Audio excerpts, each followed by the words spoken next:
Hey everyone, I'm back in the forest for another clone of a dead fragrance. Stay tuned.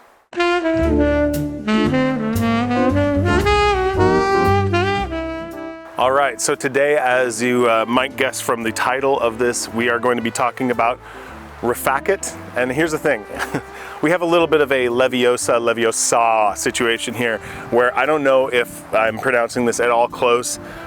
It has some very interesting spelling, and I've heard it as Rifaaqat and Rifaaqat. I've heard it all over the place. I'm just gonna call it Rifaaqat because I think it's funny to say it like Rifaaqat. So this, as you may be aware, is Paris Corner's clone of Babycat from YSL. That one, there is some dispute over whether or not that has been discontinued. I've heard it's been discontinued from some people in like work at, you know, I've heard it's discontinued, not from any especially high sources or anything like that, but just from retail people. I've heard that there are some crafting materials that they use that are pretty hard to get a hold of because they're kind of special and rare. So they could never have enough of it to be able to support the United States market, which is why it was never released here. But it's even hard to find if you go over to Europe. I've heard like basically Milan is the only place where you can find it really with any sort of reliability these days. That being said, I just heard so much hype around it that I always kind of wanted to get an idea of what it smelled like, and I'm glad I did because I got this, and I have another fragrance that I'll be talking about that it reminds me of, but it is an interesting fragrance on its own that's worth discussion. So let's spray a little bit here. You get a nice atomizer from Paris Corner as per usual. Nice presentation from the 2 or 3 bottles of theirs that I have. And the fragrance itself is a very interesting version of vanilla. This is different from any other vanilla fragrance that I have. This is an extremely powdery vanilla. I am not wild about powdery notes. That being said, I am always still kind of holding on to fragrances that I'm not immediately drawn to, or because there have been so many in the past that I've bought and immediately I was kind of like, eh, and then I wear it over and over and over, and I find that I like it a lot more. So that's what I've been doing with this one. I've worn it a handful of times. I do find it to be pretty powdery and still kind of off-putting in that regard, but there is something that I like about this.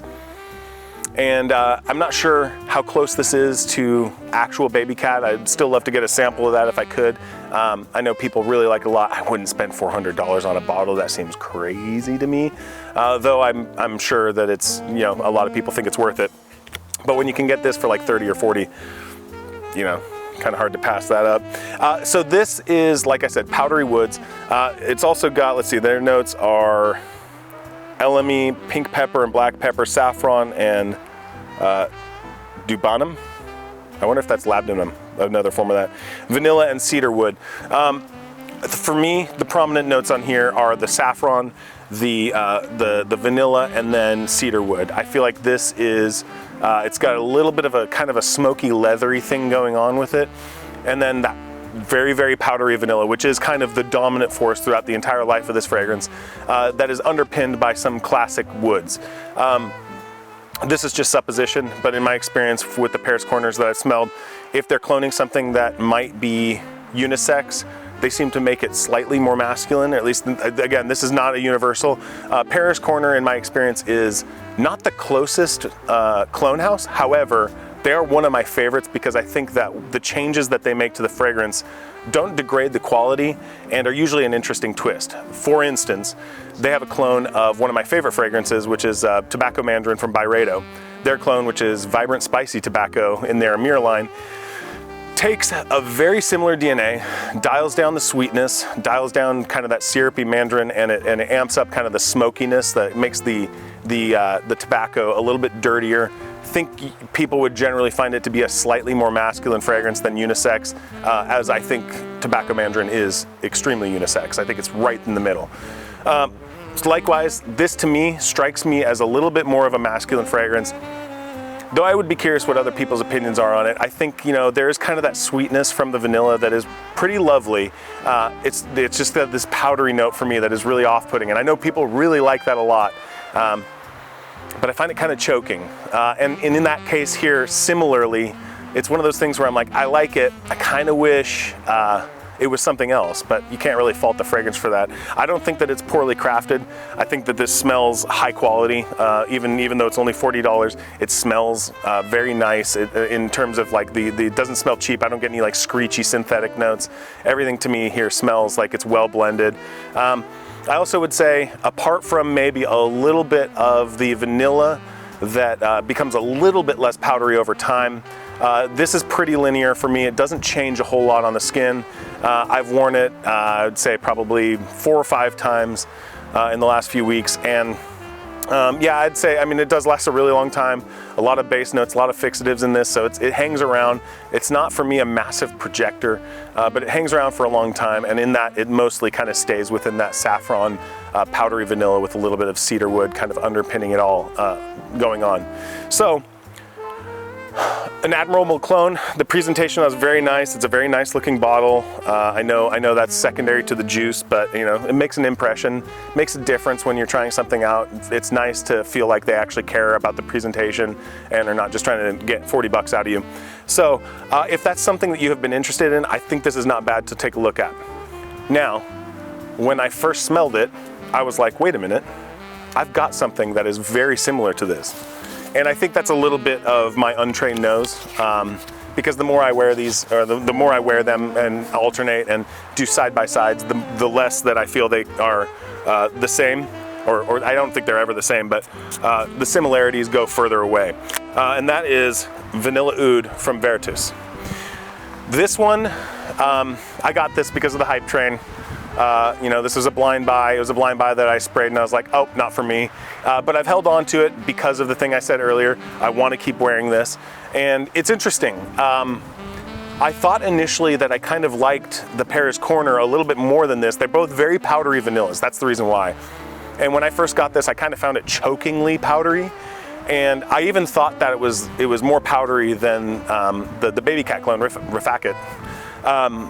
But the more that I wear this one, the more I find this a little bit more appealing. And the differences, the key differences for me, because this is they don't smell exactly alike. I don't think that they're they're not so similar that it's interchangeable. But I do think that you actually get kind of the vibe of Vanilla Oud in the Paris Corner. So if you want to know if that's kind of the route you want to go and you don't want to buy a sample of this for some reason, I guess you could do that. Maybe if you kill 2 birds with 1 stone. I think if you own Babycat, you probably might find this redundant, but this does have kind of a little bit more sweetness to it. I think it's a little bit more appealing in that regard. It feels a little bit more welcoming. Again, still has that very, very dominant powdery vanilla, but I find myself, like I said, with a lot of fragrances, the more that I kind of get to know it, the more that I feel like I kind of uncover its richness and its depths, the more that I find I like it. And like the Paris Corner, but probably more so, this feels like a very high quality fragrance. Number one, you got to give them credit for the presentation. It's a very nice bottle. Whatever you think of the juice inside, everything here is very nice. Magnetic cap, good atomizer, unique presentation with the bottle. That seems like a very nice, this seems like Lily could have made these bottles because they just seem so nice. Which, again, just makes you feel good about it, but secondary to the juice. This one, for me, the more that I kind of get to familiar with it, the more I kind of see that, okay, it's super powdery, but it still does have some sort of watery facets to it that are very interesting, that I feel are a decent contrast. So I have been finding I like this more, and I partially attribute that to the Paris Corner, because it was hard to approach this one for me prior to getting the Paris Corner. I would just smell it, I would spray it on, and frankly, the first couple times I had to scrub it off after like an hour just because it was becoming too much. A little overwhelming for me. But again, still not one of my favorites, still not like something that I reach for. This one still feels a little bit like homework to me when I wear it, where I'm like, okay, I'm gonna do the work, you know what I mean? But I don't find myself as kind of immediately put off as the first time I wore it. And so that's actually, you know, the reason I wanted to talk about this one, not just because of the similarities that it has with the Paris Corner, but because I think it's, again, a good demonstration about, like, if you're learning about this stuff, if you're training your nose on this kind of stuff, small contrasts like that, if you have the luxury of being able to throw away money like that, small contrasts like that are an interesting way to do that. I think this is kind of a lesson that I learned when my brother basically showed me how to enjoy beer. Beer is an acquired taste, I think, in the purest sense. Barely anyone ever drinks it, and the first time they're like, yeah, wheat juice, that's great, right? For me, what my brother said was, you gotta have a beer and you gotta have a slice of pizza. And the reason why is because the pizza, while not something that you would immediately think of, has a lot of sweetness compared to the beer. And the contrast between the two is gonna make each of them, the flavors, stand out more. And so I talk about that a lot in fragrances, where you have fragrances that have seemingly conflicting notes, where you're like, well, wait, it's powdery and watery, what the heck? And that's kind of the thing. I mean, that's the reason why animalics are put into fragrances as well, kind of give you some olfactory interest. There's this contrast that's really interesting to kind of dig into, think about, and just consider how you smell things. So I think these are absolutely worth at least getting samples of. I mean, the Paris Corner is going to be fairly inexpensive, and I don't know how easy it is to get samples of clones like that. So that would be more one if you just like are dying to know what Babycat smells like I was. That's probably a good way to get into it. But I am interested to hear if you have any other examples of that kind of thing, where you have fragrances that are similar and maybe you didn't like one or either of them, but kind of doing the contrast helped you to develop an appreciation for it. So let me know what you think, and I'll talk to you next week. Bye.